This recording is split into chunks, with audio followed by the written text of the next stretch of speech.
Et la racine, je trouve, la victoire presque totale du matérialisme. J'entends par là, ce que d'autres ont appelé le désenchantement du monde, la désacralisation de tout, des gens, des espaces, des arbres, des forêts, des rivières. Et la traduction, c'est la marchandisation de tout et n'importe quoi.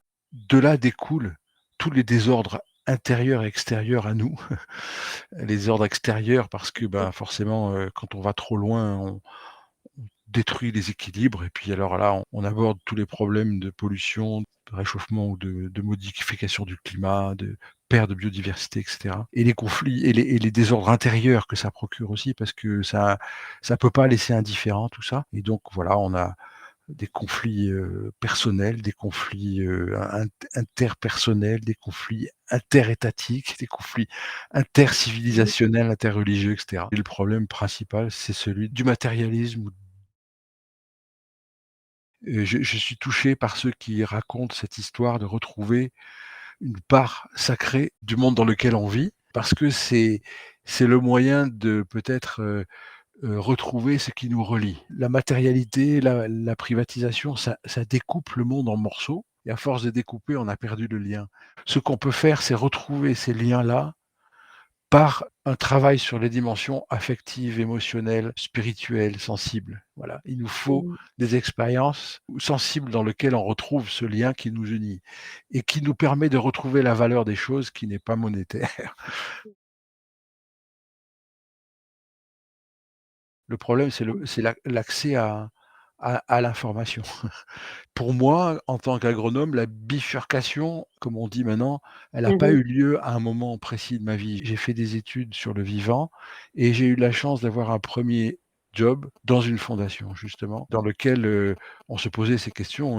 C'est quand même un combat quotidien. On n'a jamais fini de Mmh. s'interroger sur comment on passe sa vie, comment on passe son temps. Le questionnement sur, c'est quoi, les priorités, les efforts que je fais pour alléger mon empreinte écologique, c'est quoi les efforts que je fais pour avoir une consommation responsable? Ça, agronome ou pas, intellectuel ou pas, on doit le faire tous les jours. Je vis à la campagne, donc j'ai un avantage, c'est que je peux augmenter mon autonomie alimentaire, mon autonomie énergétique. Je peux faire cet effort de me reconnecter régulièrement. Par contre, ben, je dépense énormément de gasoil dans la voiture. Et donc, tout le travail aujourd'hui que j'essaye de faire, c'est, sur la mobilité et sur l'organisation du travail. La décision, ça a été de recentrer une partie de mes activités sur des problèmes très locaux. Parce qu'à ce moment-là, je prends mon vélo ou je prends ma voiture, mais je fais peu de kilomètres et je garde une partie de mon travail intellectuel avec des réseaux internationaux ou nationaux, mais essentiellement, par internet. En sachant que mon empreinte écologique et numérique est probablement désastreuse. Le projet Terre de Liens, c'est d'abord une dimension technique. Il y a un problème, c'est la disparition des paysans, la Mmh. spéculation foncière et cetera. Mmh mh. On propose une solution au Mmh problème mh. qui est l'achat collectif. Terre de Liens est né de praticiens, c'est-à-dire des gens qui font, les makers, les faiseurs, qui se coltinent tous les jours le problème de: «Mais comment je vais installer un paysan ici? Comment je vais éviter l'agrandissement, de ma ferme? Comment on va éviter, d'artificialiser, telle surface?» et Mmh. cetera. Petit à petit, nous nous sommes rendus compte, individuellement et collectivement, que nos préoccupations sur ces problèmes-là étaient basées sur des fondements philosophiques, éthiques, spirituels, Mmh mh. moraux. On s'est dit: «Mais en fait, on est en train de travailler non pas que sur l'installation de paysans, mais sur le statut de la terre».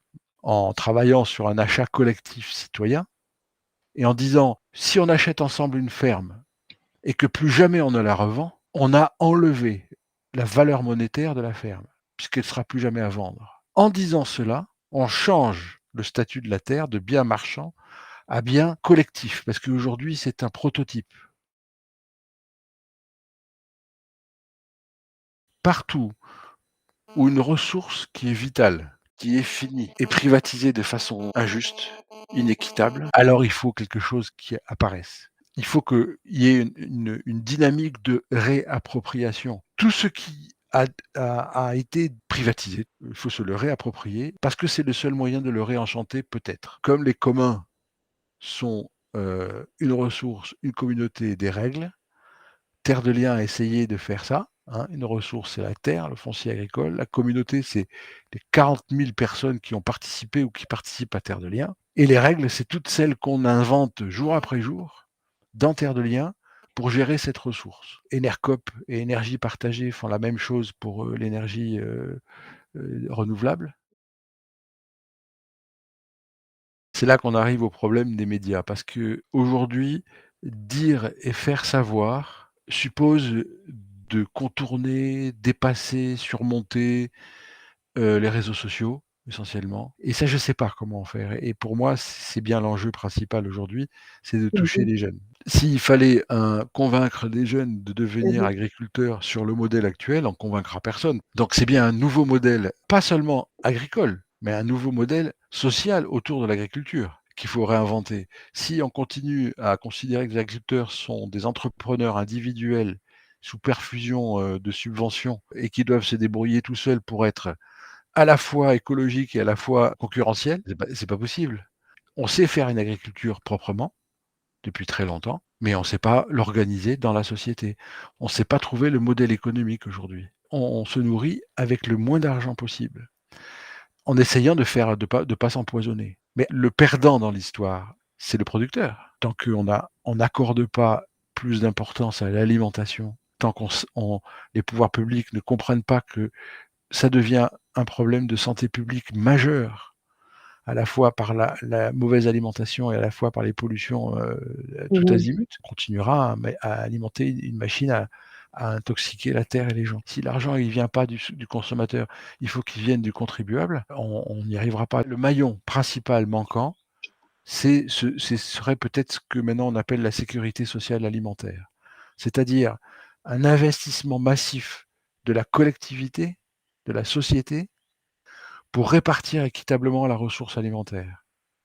Exactement comme on l'a fait avec le chômage, avec la vieillesse, avec la santé. Si on disait aujourd'hui le droit à une alimentation saine et correcte est un droit pour tous, on Mmh aurait mh. un système social qui le prendrait en compte. Les moments difficiles, ils sont pas venus de là où on les attendait. Nous nous attendions à avoir un gros problème financier. C'est pas ça qui manque.